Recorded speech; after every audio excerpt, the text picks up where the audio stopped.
Alright जनाब, अस्सलाम वालेकुम जी। I know, welcome, खुशामदीद। और आप लोग सुन रहे हैं नई सुबह वेब रेडियो पे जायके का सफर। और सफर अपने बिल्कुल इख्तिताम पे है, क्योंकि हमारे कुछ ही एपिसोड रह गए हैं। उसके बाद फिर हम नए टॉपिक, नए जॉनर के साथ मुमकिन है कि आपके साथ मौजूद हों।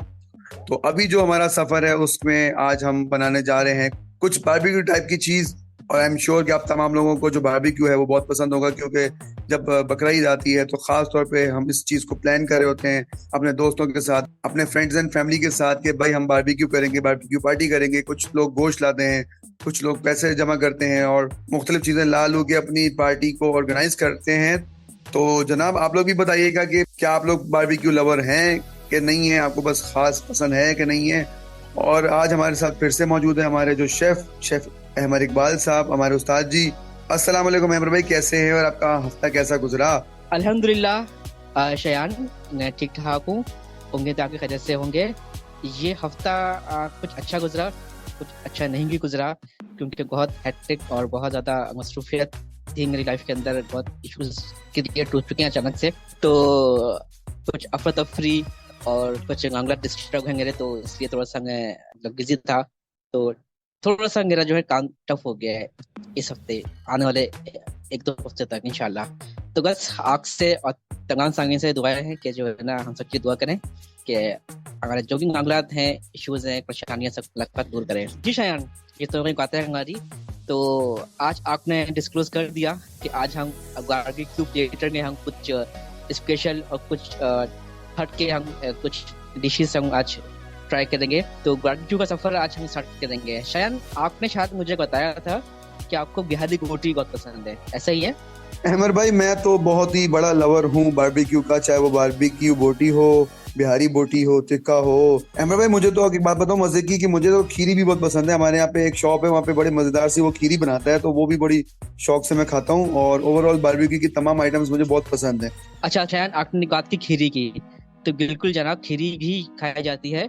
और आपको और सांगिन को मैं ये बता दूं, जब बात हो गई है खीरी की, जब भी अगर आप घर में खीरी बनाएं, आप मार्केट में लेने जाएं, या इस तरह के जो आर्टिकल्स हैं, यानी कि कलेजी है और जो दिल है, तो आप उसको देख लें कि इसके अंदर कोई खतरी तो नहीं है, या इसके ऊपर कोई जो कलेजी हम खरीदते हैं मार्केट में, तो उसके ऊपर कोई छिलका या कुछ इसका कलर कोई वाइट सा तो नहीं है। अगर है तो फिर वो खीरी या वो आप कलेजी ना लें, वो सही नहीं है।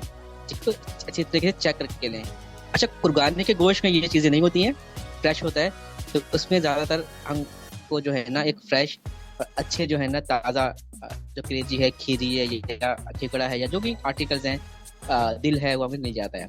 लेकिन अगर हम आम दिनों में लेने जाएं, तो इसमें हो सकता है कि इसके अंदर इसका कलर डिंग हो, और हो सकता है कि जानवरों का कोई भी किसी किस्म की डिजीज हो।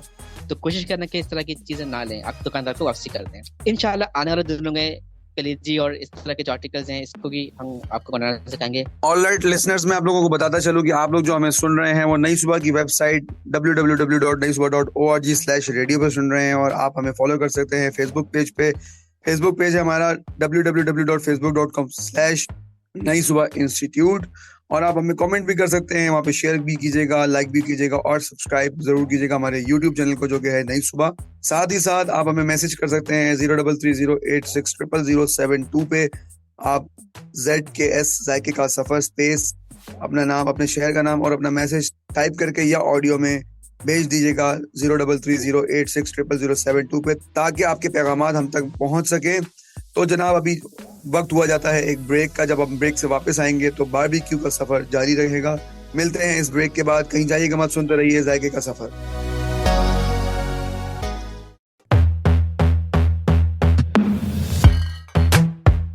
वेलकम बैक, खुशामदीद लिसनर्स। आप लोग सुन रहे हैं जायके का सफर। हमारे साथ मौजूद हैं शेफ अहमद इकबाल। ठीक है, तो आज हम चलेंगे बारबेक्यू की तरफ। बारबेक्यू में हम लोग क्या क्या बनाना सीख रहे हैं वो हमें बताएंगे अहमद भाई। जी अहमद भाई। बहुत शुक्रिया संगाइन, और बहुत शुक्रिया शायान आपका साथ रहने का, साथ देने का। जी, आज के सफर का हम बाकायदा आगाज करते हैं। आज हम सीखेंगे शायान और आप सबकी, और बिलखुसूस मेरी बहुत एक पसंदीदा रेसिपी डिश, जिसे कहते हैं बिहारी गोटी। बिहारी गोटी जो है, ये थोड़ी सी स्पाइसी होती है। संगाइन, आप में से जो स्पाइस लवर है, उनके लिए एक बहुत ही जिसे कहते हैं ना उम्दा और पसंदीदा डिश आज हम बनाना सिखा रहे हैं, बिहारी गोटी, बिहारी कबाब जिसे हम कहते हैं। इसके लिए सबसे पहले जो हमें गोश्त का इंतखाब करना है, कोशिश करें कि बीफ अंडरकट अगर आपको आसानी से मिल सकता है वो आप गोश्त ले लें इसके अंदर। नहीं तो आप किसी भी हिस्से का गोश्त इस्तेमाल कर सकते हैं, कान का या कमर का हिस्से का गोश्त। ये जो मीट है ये लंबे लंबे ना हो, इसकी कटिंग जो है ना बहुत अहम है। अगर इस गोश्त की, इस मीट की जो कटिंग आपने सही से नहीं की तो ये गोश्त सही से गलेगा नहीं और फिर खाने का मजा नहीं आएगा। स्पाइस अपनी जगह ठीक है लेकिन ये बहुत सख्त रह जाएगा। ये बिहारी गोटी का जो एक मजा है वो किरकिरा हो जाएगा। तो इसकी कटिंग और इसको भरने का तरीका ये बहुत ही ज्यादा अहम है और बहुत ज्यादा डिफरेंट है। तो मैं अभी सिखाऊंगा तकरीबन ½ kg मीट, यानी कि रेड मीट, गाय का गोश्त ½ किलो की रेसिपी। सबसे पहले आपको गोश्त लेना है, इसकी कटिंग करनी है। कटिंग मैंने आपको पहले बता दिया था कि लंबी लंबी कटिंग नहीं करनी है इसकी, रेशे की तरह, रेशे के अपोजिट इसकी कटिंग करनी है, यानी कि इसके रेशे को आपने कट करना है, ठीक है, ताकि ये अच्छे तरीके से गल जाए, टेंडर हो जाए। और ये बिल्कुल एक कतले कतले से लेयर के तौर पर हम काट देंगे, लंबे से कतले कतले लेयर। गोटी जो होती है वो थोड़ी सी मोटी होती है, लेकिन इसमें जो है ना हमने कतले कतले से लंबे लंबे से लेयर स्टाइल्स कटिंग करनी है। और फिर इसको भरने का तरीका भी थोड़ा सा डिफरेंट है बिहारी गोटी की। तो आपने इसकी अपोजिट डायरेक्शन में इसकी कटिंग करनी है, रेशे काटने हैं और अब इसके अंदर हमने कुछ स्पाइसेस ऐड करने हैं। सबसे पहले हम इसके अंदर शामिल करेंगे अदरक और लहसुन का पेस्ट, तकरीबन 2 खाने के चम्मच। इसको थोड़ा सा गलाने के लिए हम मीट टेंडराइजर करने के पपीते का पेस्ट, तकरीबन 2 से 3 खाने का चम्मच। अगर आपको मजीद थोड़ा सा स्टार्टर करना है तो आप 4 चम्मच तक जा सकते हैं, इससे ज्यादा नहीं। अब इसके अंदर हमें शामिल करना है खसखस, जो बहुत अहम है। खसखस तकरीबन 2 खाने के चम्मच आपने खसखस लेना है और इसको उकाड़ने का भिगो के रख देना है तकरीबन 15-20 मिनट के लिए। अब आपने खसखस को, जो ऊपर का जो खसखस होता है, यानी कि जो प्याज के जो खसखस ऊपर आ जाता है, उसको आपने शामिल करना है। जो खसखस नीचे रह जाता है, जो तह में गिर जाता है, उसको शामिल नहीं करेंगे क्योंकि इसके अंदर मिट्टी बहुत होती है। हम क्या करते हैं, खसखस को पानी में भिगोते हैं और समझते हैं कि जो है ना हमारी खसखस धुल चुकी है और घिस चुकी है और शामिल करते हैं खानों के अंदर। ऐसा नहीं करेंगे। अगर आपने 1.5 चम्मच खसखस डालना है, यानी कि 30 ग्राम 30 ग्राम डालना है, तो तकरीबन 50 ग्राम या 60 ग्राम आपने खसखस को खाने में शामिल करना है और ऊपर से आपने उसको निकालना है और आपने इस खाने के अंदर शामिल करना है, ठीक है। ये शामिल करने का इसको अच्छी तरीके से मिक्स करना है। अब आपने इसके अंदर कुछ स्पाइसेस ऐड करने हैं, नमक अपने टेस्ट के हिसाब से। क्योंकि ये थोड़ी सी स्पाइसी होती है तो इसके अंदर शामिल करेंगे तकरीबन 2 से 2.5 खाने का चम्मच भर कर पिसी हुई लाल मिर्च। पिसी हुई लाल मिर्च का इस्तेमाल इसमें थोड़ा सा ज्यादा होगा। 1 खाने का चम्मच जीरा पाउडर, अगर शाह जीरा है यानी कि काला जीरा, तो वो 1 खाने के चम्मच से थोड़ा सा कम करना है। अगर सफेद जीरा है तो 1 खाने का चम्मच। धनिया पाउडर तकरीबन 1 खाने का चम्मच। गरम मसाला भी इसके अंदर 1 खाने का चम्मच जाएगा। हल्दी पाउडर भी इसके अंदर तकरीबन 1 खाने के चम्मच से थोड़ा सा कम शामिल करेंगे। ये शामिल करने के बाद आपने इसको अच्छे तरीके से मिक्स करना है। अच्छा, अब आपने इसके अंदर शामिल करना है तकरीबन 4 खाने के चम्मच योगर्ट क्रीम। अगर आपने इसको अंगारे में यानी कोयले में इसको आपने पकाना है तो योगर्ट क्रीम इसके अंदर शामिल करेंगे। लेकिन अगर आपको इसको चूल्हे में, तवे में इसको पकाना है तो जो सिंपल जो दही होती है जिसमें पानी की होता है तो वो शामिल कर सकते हैं। 4 खाने का चम्मच। 1 अदद लीमू, यहाँ का शामिल करेंगे हम लीमू का रस। जब आपने इसको अच्छी तरीके से मसाला मिक्स कर लिया, अब इसको जो है ना, अच्छा ट्रिक है, इन गोटियों को सीख कर पिरोने का तरीका। आमतौर पर क्या होता है, जो हम रेस्टोरेंट में जाते हैं तो गोटियां होती हैं क्यूब्स की शक्ल पे, यानी कि चोको चोको गोटियां होती हैं, ठीक है। वो जस्ट आपके सीख को लगा देते हैं, ठीक है, और उसको अंगारे में सेक लेते हैं। लेकिन ये थोड़ी सी यूनिक है, ये बिहारी गोटी है, तो इसको जो सीख पे लगाने का तरीका वो थोड़ा सा डिफरेंट है। आपने क्या करना है, अपने जो गोटियां हैं इसकी आपने यकीनन लंबी लंबी कटिंग की होंगी, यानी कि काट से काटी होंगी, तो आपने जिस तरह से सुई को आप अपने कपड़ों के अंदर पिरोते हैं ठीक है, धागे धागों के साथ। इसी तरीके से आपको इसको पिरोना है, यानी कि एक किनारे को आपने सीख को इसके अंदर लगाना है, ठीक है, फिर दूसरी किनारे से आपको इसके अंदर मजीद और डालना है, यानी कि इसको अच्छी तरीके से इसके अंदर पिरोना है एक गोटी को। फिर दूसरी गोटी लेना है आपने, उसको भी इसी तरीके से सुई की तरह आपने इसके अंदर पिरोना है, यानी कि एक दफा लगा के नहीं छोड़ना, आपने तकरीबन एक ही गोटी के अंदर 2 से 3 दफा आपने सीख के अंदर इसको लगाना है, ताकि ये अच्छे तरीके से लग जाए इसके अंदर। इसे हम कहते हैं कि अपनी गोटियों को भरना। इसको भरने का तरीका यही होता है, ठीक है। जब आप इसको अच्छी तरीके से भर लें, यानी कि सिक्कों के अंदर लगाना है, आपके सिक्कों का जस्ट आपने अंगारा लगाना है और इसको भूनना है घी लगाकर। अहमद भाई, जी। अहमद भाई, आप मुझे ये बताएं कि आप बारबेक्यू कर रहे हैं कि सिलाई कढ़ाई कर रहे हैं? नहीं, ऐसा कुछ नहीं है, ये जस्ट आप लोगों को जो है एग्जाम्पल दिया जा रहा है ताकि आप लोगों को समझ आ जाए कि किस तरह से भरना है। अच्छा, भरने से बुला दिया कि हम अपने जो शेफ होते हैं वो सीखों को लगाने को जो है ना कहते हैं भरना। तो आप लोग कहीं परेशान नहीं होइएगा कि ये भरना क्या होता है। भरने से बुला दिया है कि आपको सीखों के ऊपर किस तरीके से पिरोना है, लगाना है सीखे, इसे कहते हैं भरने का अमल कहते हैं, ठीक है। तो समझाने के लिए जो है ना मैं एक मिसाल दे रहा हूँ कि जिस तरीके से सुई को अंदर पिरोते हैं, इस तरीके से पिरोना है। सिर्फ बारबेक्यू को, यानी कि बिहारी गोटियों को, जो आम बारबेक्यू होता है उसको इस तरीके से नहीं करिएगा, वरना ये टूट जाएंगे, खुल जाएंगे ये, ठीक है। टूट टूट कर ये आपके अंगारों के अंदर गिरना शुरू हो जाएंगे, ठीक है। वो होती है गोटियां, वो आसानी से लग जाती हैं। ये गोटियां नहीं है, ये जिसकी लंबी लंबी से काटचे हैं, ये यानी कि स्ट्राइप्स हैं, तो ये एक दफा को नहीं लगती, इसको पिरोना पड़ता है। जब आपके ये अंगारों को सीख जाए आपकी गहरी गोटियां, तो आपने को एहतियात से इसको उठाना है और फिर इसको डिश आउट करना है, यानी कि अपने किसी हॉट पॉट के अंदर ऐसी जगह रखना है जिसको ये ठंडे ना हो, ठीक है। तो ये हमारी गहरी गोटी तैयार है अंगारों में। लेकिन अगर आप चाहते हैं कि इसको थोड़ा सा, हमने अंगारे नहीं है घर के अंदर, या बहुत सारे लोग फ्लैट्स रहते हैं, वहां पर इनके पास ये फैसिलिटी नहीं होती जो कि जहाँ को इस तरीके से कोयला जला सके, तो उनके लिए आप परेशान होने की जरूरत नहीं है। वो आपने सिंपल से एक पतीला लेना है, पतीले के अंदर आपने थोड़ा सा ऑयल डालना है और इन तमाम गोटियों को आपने इसके अंदर रखना है और धीमी आंच पे इसको थोड़ा फ्राई कर लेना है। जब ये फ्राई हो जाए तो एक लेना है आपने कोयला, कोयले को आपने आग के ऊपर रखना है, जबकि कोयला अच्छी तरीके से जल जाए तो आपने इसको किसी स्टील के गैली के अंदर या एल्युमिनियम जो बॉक्सेस आते हैं उसके अंदर रखना है, थोड़ा सा घी डालना है और इन गहरी गोटी के अंदर रखना है और उसका धुआं आपने इसके अंदर लगाना है, ठीक है। आपने इसके अंदर प्याले को, जो कोयला है प्याले के अंदर रख कर आपने पतीले के अंदर रखना है, ढक्कन ढकना है और अच्छी तरीके से धुआं लगाना है। या तक का धुआं ज्यादा देर तक नहीं लगाना, 1 मिनट मैक्सिमम। अगर आपने उसको ज्यादा धुआं लगा दिया तो उसके अंदर सिर्फ कोयले के धुआं का टेस्ट आएगा, बाकी जो मसाला अंदर लगाया था उसका टेस्ट खत्म हो जाएगा।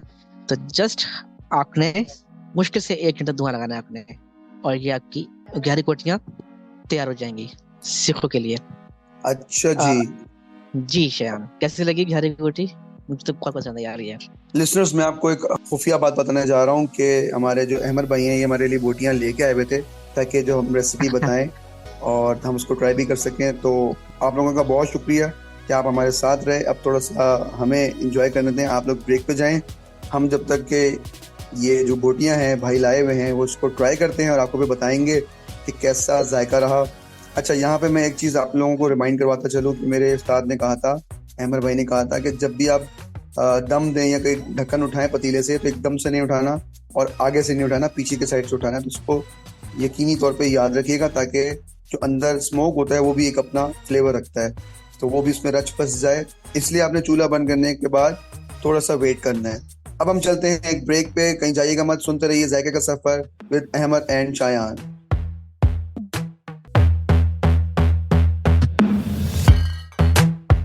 वेलकम बैक लिसनर्स, जी आया हूँ, खुश आमदीद वापस से। और अपने सफर को जारी रखते हैं। हमारा जो अगला सफर है वो है सीख कबाब का। अहमद भाई शुरू हो जाइए। बहुत शुक्रिया शायान आपका और सामईन आसगी का साथ रहने के लिए, साथ देने के लिए। यकीनन बिहारी गोटी, बिहारी कबाब आप लोगों को अच्छी लगी होगी। अब हम चलते हैं अपना अगला सफर जो कि है सीख कबाब। सीख कबाब के बहुत सारे जो है ना फ्लेवर्स होते हैं और डिफरेंट जगहों पर डिफरेंट तरीके से इसको बनाए जाते हैं। अच्छा, जो मैं सिखा रहा हूँ आज वो सिंपल है, कोई इसके अंदर रॉकेट साइंस नहीं है। सीख कबाब को लेकर बहुत सारे लोगों को अंदर एक शिकायतें होती हैं कि जिसका बैटर होता है ये हमारे सिखों पर सही से लगता नहीं है और ये खुल जाता है। ठीक है, जब हम उसको सेकते हैं सिर के ऊपर तो ये खुल जाता है और गिरना शुरू हो जाता है। तो इसकी भी कुछ टिप्स हैं, कुछ ट्रिक्स हैं, वो आज हम देखेंगे, जानेंगे, और ये शिकायतें भी आज आप लोगों की दूर हो जाएंगी। तो शुरू करते हैं आज का सफर। अगला सफर सिर्फ कबाब। 1 किलो आपको लेना है कीमा, यहाँ गोटियां नहीं होंगी, कीमा आपने लेना है। अच्छा, यहाँ को याद रखिएगा, कीमे के अंदर पानी ना हो। अगर आप दुकान से कीमा खरीद रहे हैं तो आपने अगर इसको अच्छी तरीके से गाढ़े कीमा कराना है और घर लाने के बाद आपने इसको धोना नहीं है, या फिर आपने इसको बोटियां लेनी है, घर लेके आकर अच्छी तरीके से धोना है, धोने के बाद इसको ड्राई करना है और फिर मशीन में अच्छी तरीके से गाढ़े कीमा कर लेना है। अच्छा, एक बात का ख्याल रखें, यहाँ पर जो अक्सर गलती करते हैं बीफ बोटी के लिए, अगर 1 किलो कीमा है तो इसके अंदर 80% गोश्त होगा और 20% फैट यानी कि चर्बी शामिल करेंगे इसके अंदर।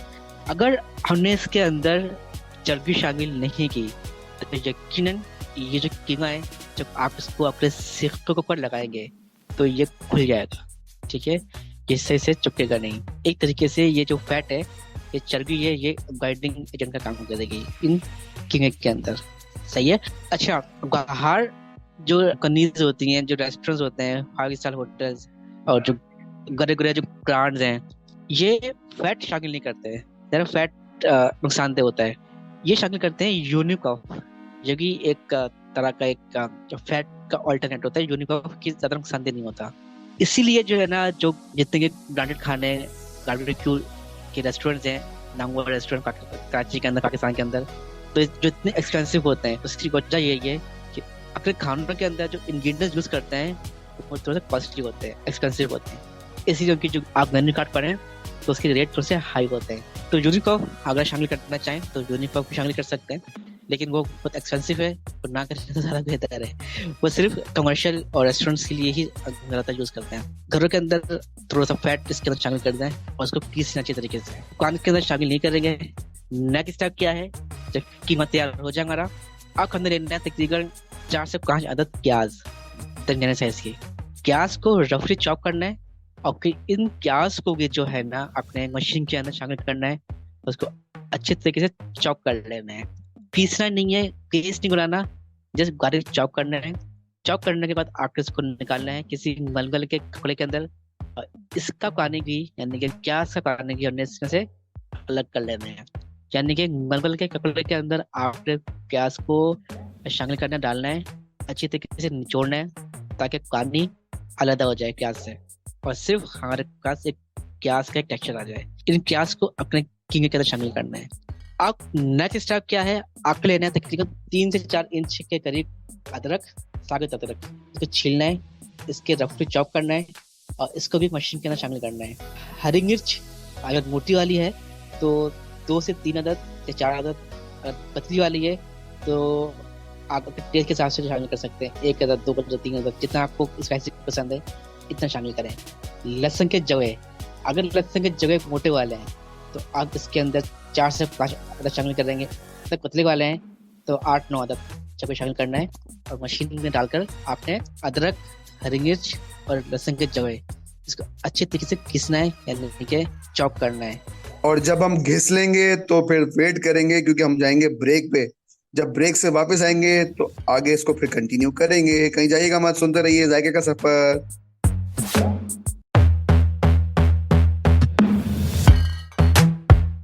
जी वेलकम बैक लिसनर्स, खुश आमदीद। और हम घिसने के बाद वापस आ चुके हैं मिर्चों को और अदरक को।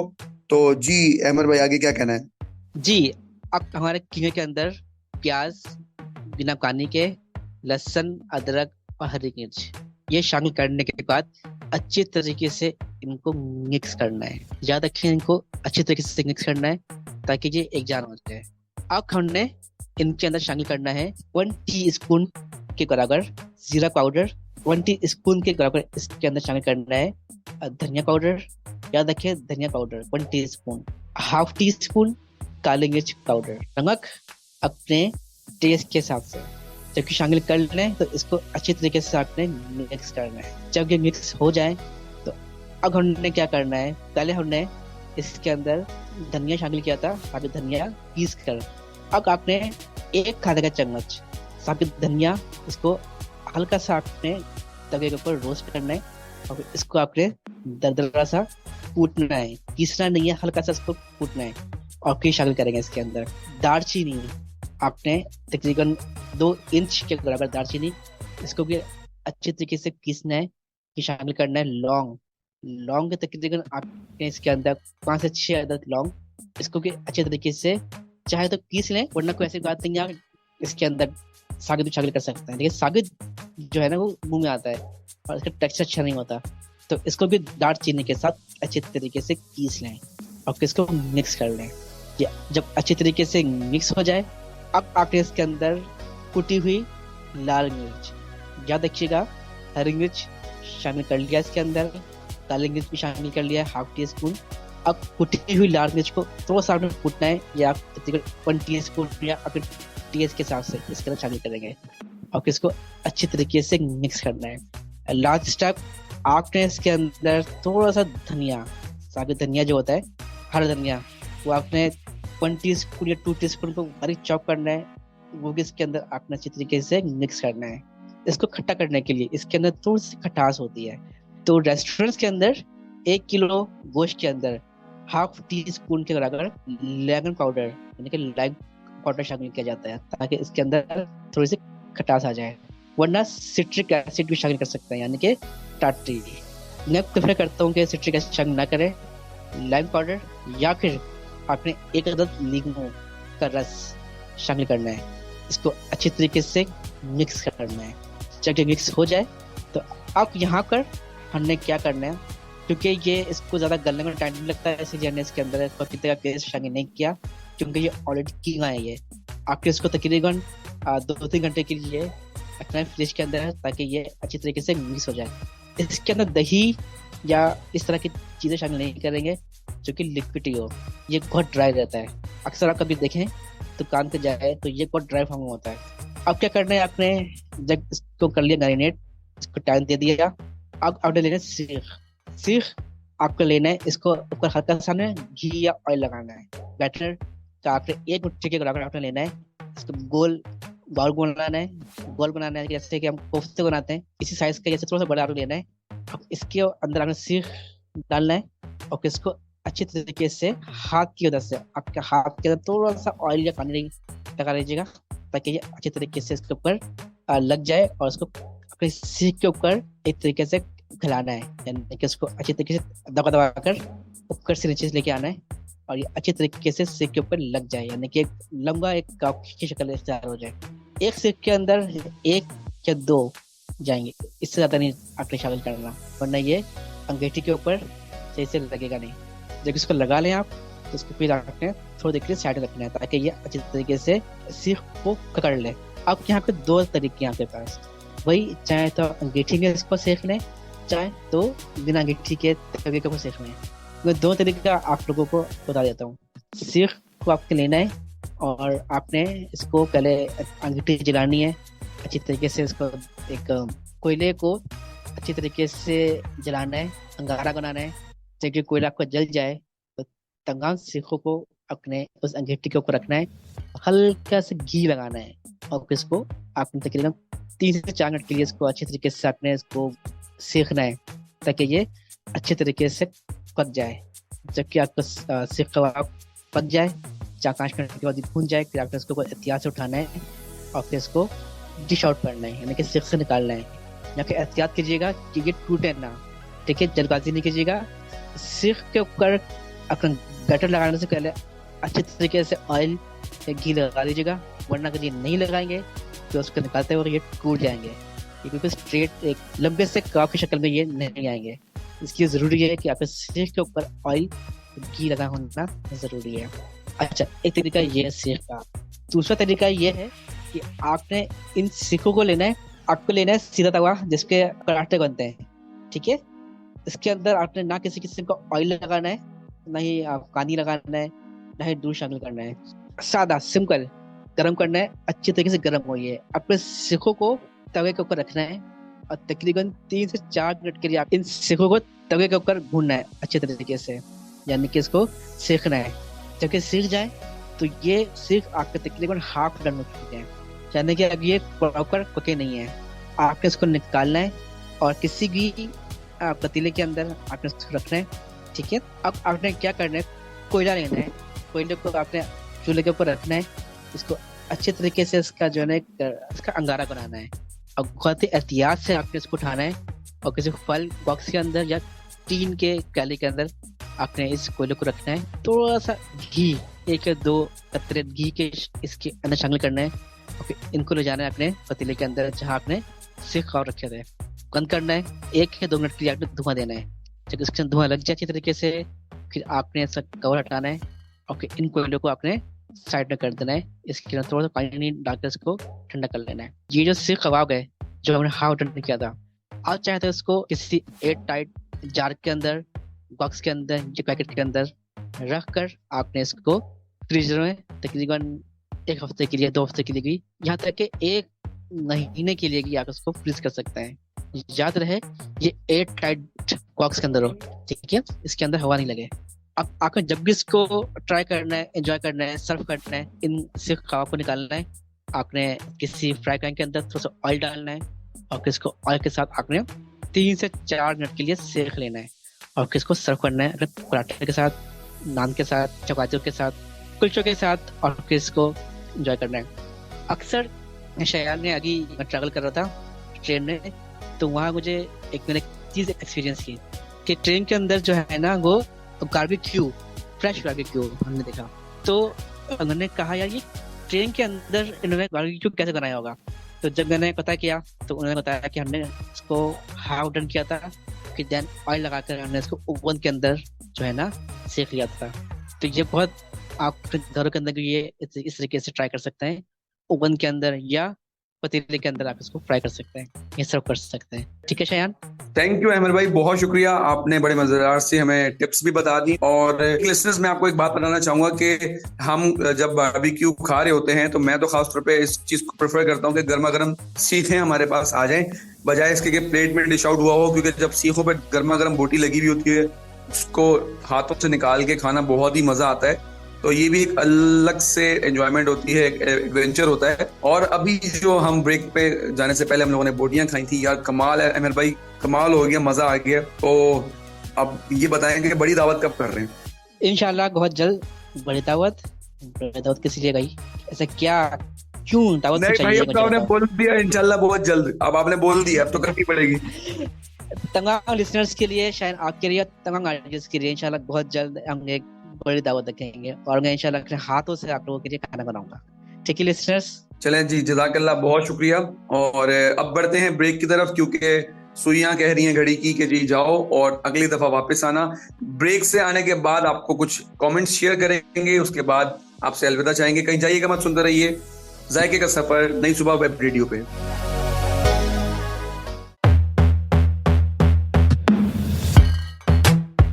खुशामदीद सामीन, आप लोगों का साथ देने के लिए शयान, आपका भी बहुत शुक्रिया कि आप मेरे साथ देते हैं इस सफर के अंदर और मुझे बहुत अच्छा लगता है। यहाँ का कुछ कमेंट्स हैं जिसके अंदर हमारे आरजे साकिब हैं, इनका ये कहना है कि इनको मेरी दी हुई टिप्स बहुत पसंद है और इन्होंने कहीं कंपटीशन में पार्टिसिपेट किया था और वहाँ ये टिप्स उनके लिए जो है ना बहुत फायदे बन रही थी। तो साकिब, आपका बहुत शुक्रिया कि आपने हमारे बताए गए इल्म को आपने खानों के अंदर इसको इंप्लीमेंट किया। और इसी तरीके से तमाम साकिब को कहता हूँ कि आप इसी तरीके से टिप्स को अपने खानों के अंदर शामिल करें, इंशाल्लाह आपका खाना बहुत अच्छा और बेहतरीन बनेगा। साथ में और भी बहुत सारे लोगों को के कमेंट्स हैं इसके अंदर, इधर अल्ताफ का है, कराची से कहती है कि शो बहुत अच्छा है। और यहाँ पर कौन, कायनात कहती हैं कि आपने फिश की रेसिपी शेयर नहीं की जी, बहुत जल्द इंशाल्लाह आप लोगों के लिए एक सी फूड की रेसिपी की हम शामिल करेंगे। इसके लिए आपने हमारा साथ देना है और साथ देना है। इसके अलावा लाहौर से हमें ज्वाइन किया है असद अली कादरी ने, इन्होंने हमारा शो सुना है और ये भी फूड लवर है। ये भी कहते हैं कि यार अहमद तुम्हारा शो ने सुना है तो बहुत अच्छा लगा सुनकर और बहुत तारीफ कर रहे शो की। जी शयान, कैसे लगी आज की रेसिपी हमारी? एक तो आपकी पसंदीदा बारबेक्यू गहरी गोटी और सेकंड सीख कबाब जो कि आप वालिदा ने हमसे फरमाइश की थी, कि सिर्फ कबाब की रेसिपी हमसे शेयर करो। जनाब, बहुत ही औसम, मज़ेदार और लजीज आपने ख़ास तौर पे हमें चखा भी दी थी बोटियां, तो आपका बहुत शुक्रिया। अब इसी के साथ इजाज़त चाहते हैं और इंशाल्लाह आपसे मुलाकात होगी अगले किसी शो में और एक नए सफ़र के साथ, एक नई डिश के साथ। तब तक अपना बहुत सारा ख्याल रखिएगा। जाते जाते एक ही बात बोलूँगा कि प्लीज़ अटेम्प्ट किए बगैर गिव अप मत कीजिएगा। अटेम्प्ट करके बेशक हार जाइएगा, ताकि आपको रिग्रेट ना हो कि भाई काश मैंने अटेम्प्ट किया होता तो मैं कामयाब हो जाता। इसी दुआ के साथ कि परवरदिगार आपको अपनी हिफ्ज़ अमान में रखे। अपना बहुत सारा ख्याल रखिएगा। मुझे और मेरे दोस्त अहमद को अपनी दुआओं में याद रखिएगा। आपसे मुलाकात होगी, तब तक के लिए अल्लाह हाफिज़, फ़ी अमान अल्लाह। बहुत शुक्रिया शायान आपका और नई सुगा की पूरी टीम का कि आप लोग इतनी मेहनत से ये शो लेके आते हैं, हमारे लिए इतनी मेहनत करते हैं। हम तो सामने होते हैं, लेकिन बैक करके जो बहुत सारे लोग इस शो को देख रहे होते हैं, आप तक पहुंचा रहे होते हैं।